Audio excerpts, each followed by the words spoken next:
Good morning, good morning, good morning. It is Friday, and I'm so happy to be here with Alix Criswell. If you have not joined our group before, and today's your first day, I'm Deb Timmerman.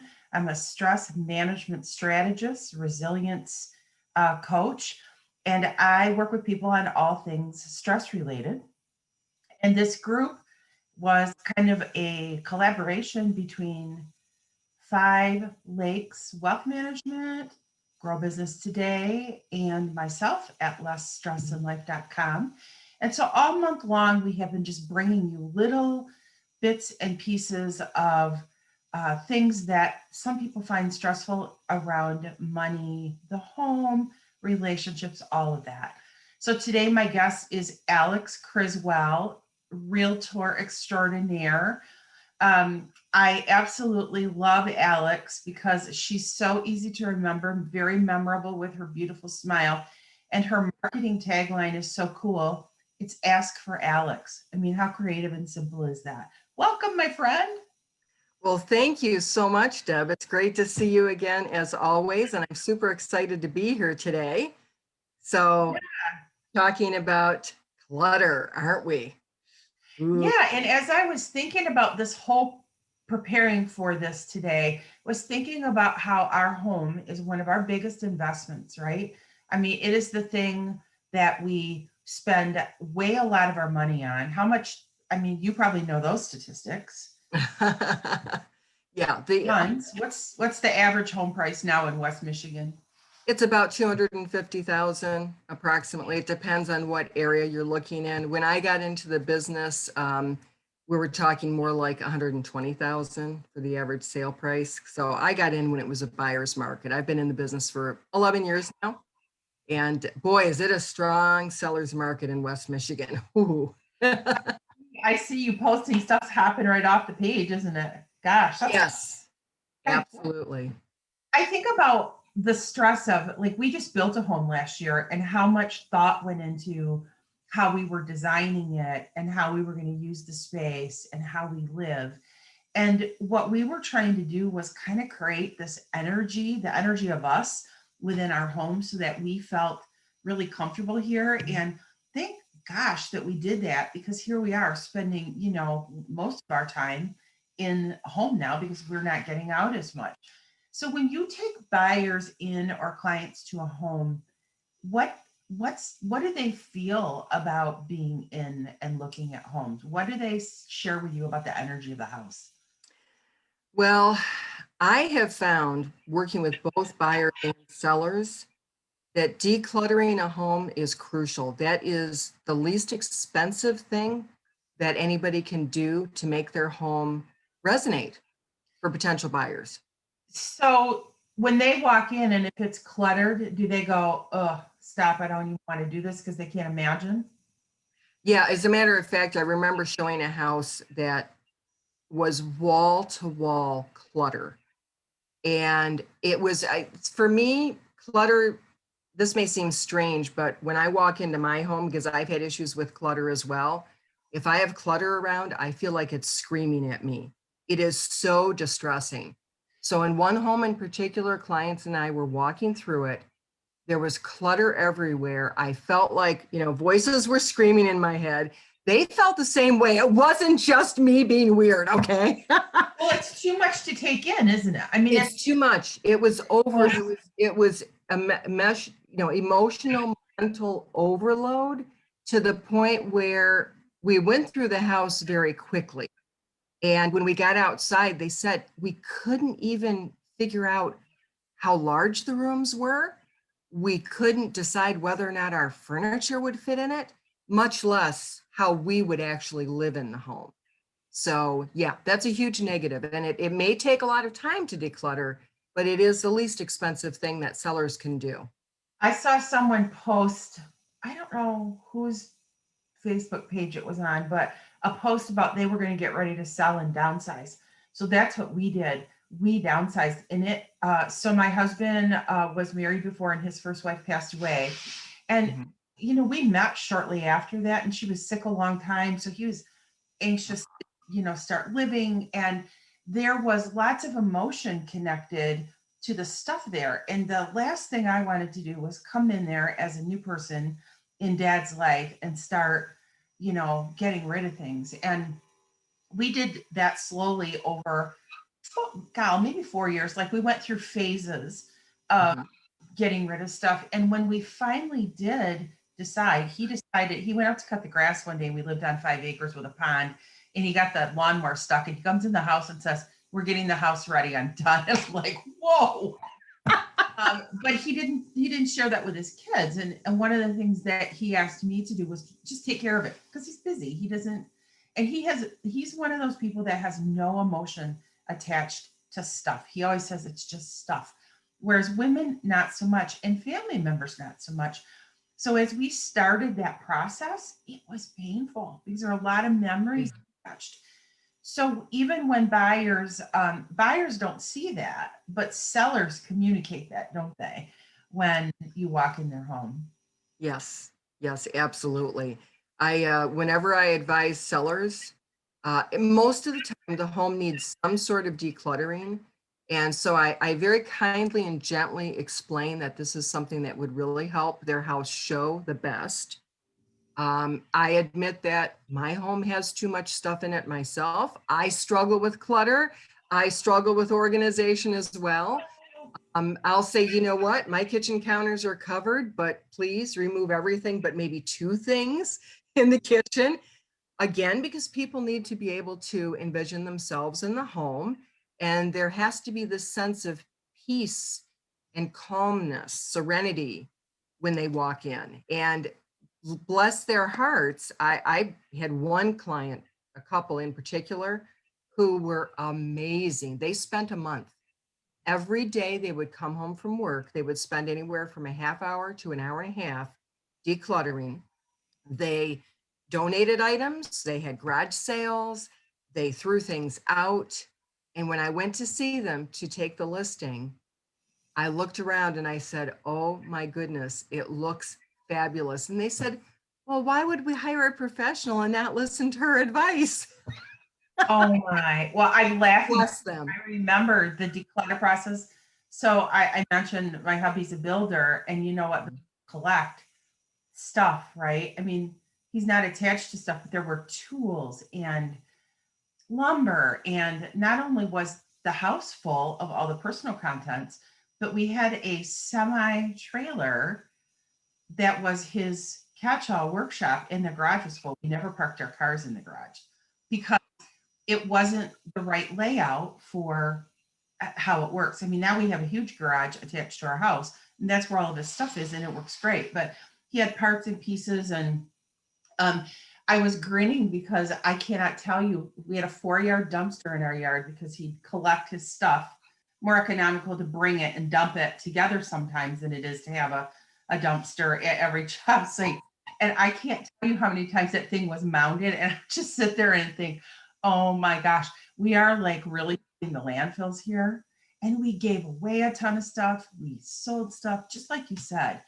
Yeah. So you brought up something really important and a great segue to probably our next topic, and that is how we accumulate it and how you gave the advice to declutter, like to have a plan. But what can people do to stay tidy every day in their environment so it doesn't become so overwhelming? Great question, and it's something that I've struggled with. The last time I did a major declutter was in 2004. I have two older sisters, and they were going to come to visit for a long weekend, and I was frantically getting my house in order so that I could be proud of it, right?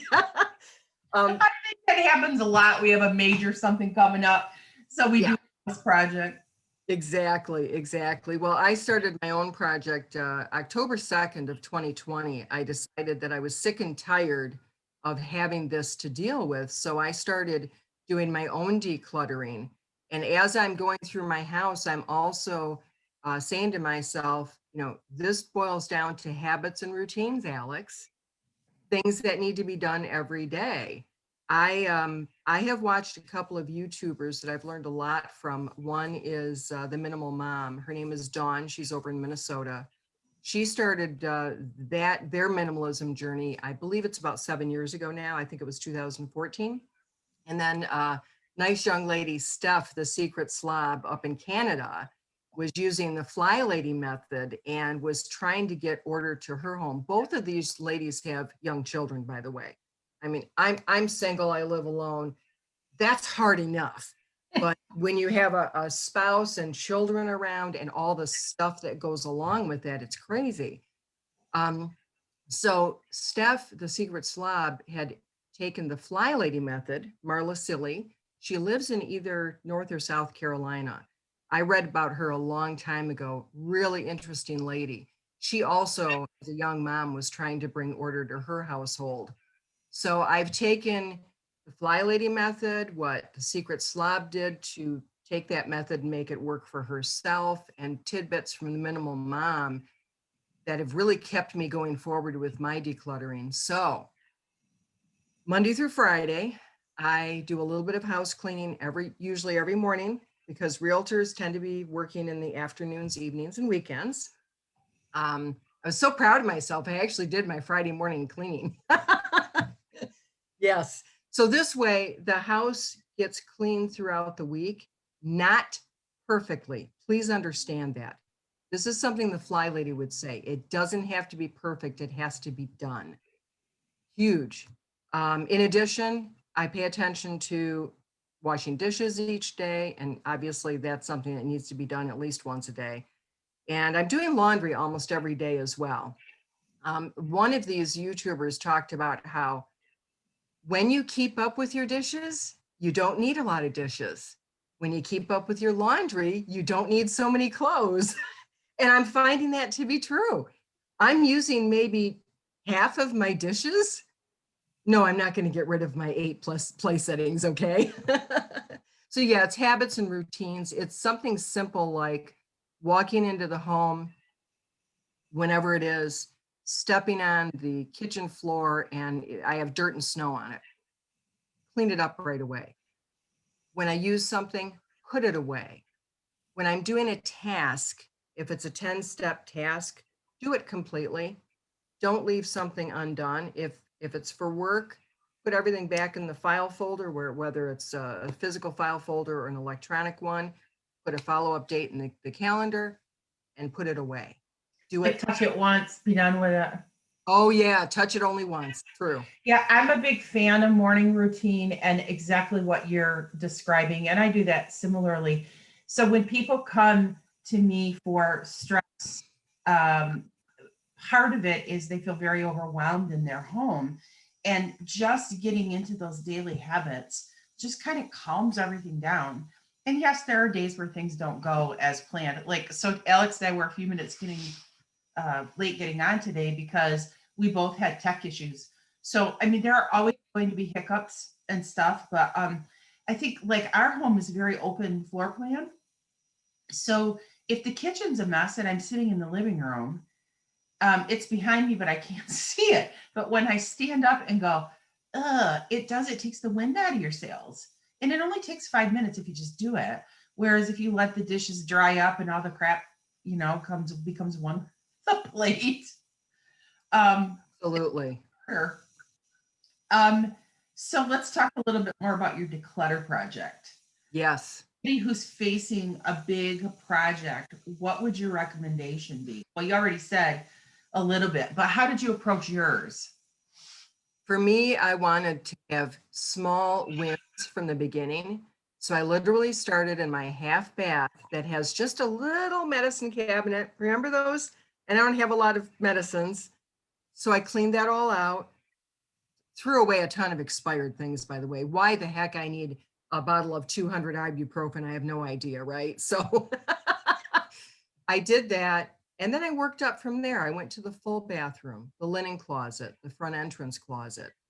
I only had my dining room table in the dining room. That was a kind of a collection area, and a desk in my living room where I have kitchen towels and dishcloths, napkins, tablecloths, things like that, right? So literally, I think those areas took me maybe a week at most, and that was donating things to Goodwill and everything. And then I started on the real stuff, the kitchen. Oh my goodness, that had to have taken a month by itself. My master bedroom, very difficult. Clothing that was too small, too big, too this, too that. That was hard for me, but I did it. And then my spare bedroom with another closet of clothes and a bunch of other stuff. I felt so good when I got all of that done. And then I stalled because, as you and I have talked, my home office has been the bane of my existence. I have trouble with paperwork. I tend to be a hoarder of paperwork. When I went through this process about a year and a half ago, when I was going to be refinancing my home and the appraiser was going to stop by, again, another motivation for getting things in order. I know, isn't that crazy?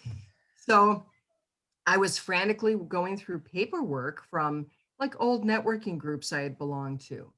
And of course, there's that guilt. Oh, I don't know if I put that person's contact information into my computer. And what about this? And what about that? And I had to say with every piece of paper, Alix, it's history. Throw it out. Mhm. So I'm going to be super honest. Last night, I said, Alix, you do not want to have this hanging over your head. I spent about 15 minutes last night. And literally, I should know better. I had some gray 2-pocket folders and some white lined pads that I had purchased at Staples. And they were here in my home office, but I hadn't put them away. So I put them away. I had a couple of lock boxes, hadn't put them away. I put them away. And I dealt with some other paperwork. So it felt good. I'm jumping into it. Okay, so I have to, with full disclosure, tell you that I've been to Alex's house and it is absolutely adorable. And what she perceives as clutter is totally, it was just adorable. The cutest house ever. And it had the best energy. So Alex shows up here and she's Alex. And that's what we all love about her because she's real, she's dynamic, and she's honest and she shares the struggles. And her home, Yes. wonderful, beautiful Alex energy. And it was so welcoming and it was lovely. Thank you. Congratulations. Um, Thank you. Sometimes we're harder on ourselves than what what we need to be. We actually are doing a lot of things right. And Alex just kind of bared her soul here today in terms of like she wasn't good enough and she didn't keep up. That happens to everybody. Like you get busy. So it's really important to have routines like that. And we were supposed to have Tracy Lynn, so it's Tracy Shaw, join us today. And she had internet connection problems, but I created a graphic that's going to post, I think, probably at 10 o'clock this morning. So it 4 things to do every day to keep your house up. And it's clean your bathroom, wipe your counters off, put your stuff away, do the dishes, just like Alex said, fold up your blankets in the living room, and make your bed. Okay, those are all really, really simple things. I hate walking in my bedroom and seeing an unmade, messy bed. It's just me. And most people don't make their bed. And I think there might even be a book about that, like about that routine. But anyway, I just love doing these and I've enjoyed having this conversation with you, Alex. Anything that you want to say to wrap things up and bring things home from your perspective? Yes, absolutely. I think that so many of us have struggled. 2020 was a very difficult year because of the coronavirus, because of how it was handled in various states in our country. Very, very challenging, very isolating for people. In some cases, people living alone were challenged because they were lonely. In the cases of families, they were together way too much. I would say break down those routines to maybe even just 5 minutes at a time. Anything, you mentioned it earlier, Deb, anything that you can do to quick pick up your home is crucial. And also, you mentioned something about being in your living room and not seeing your kitchen, but here's the key, it's there. And that's what I've found.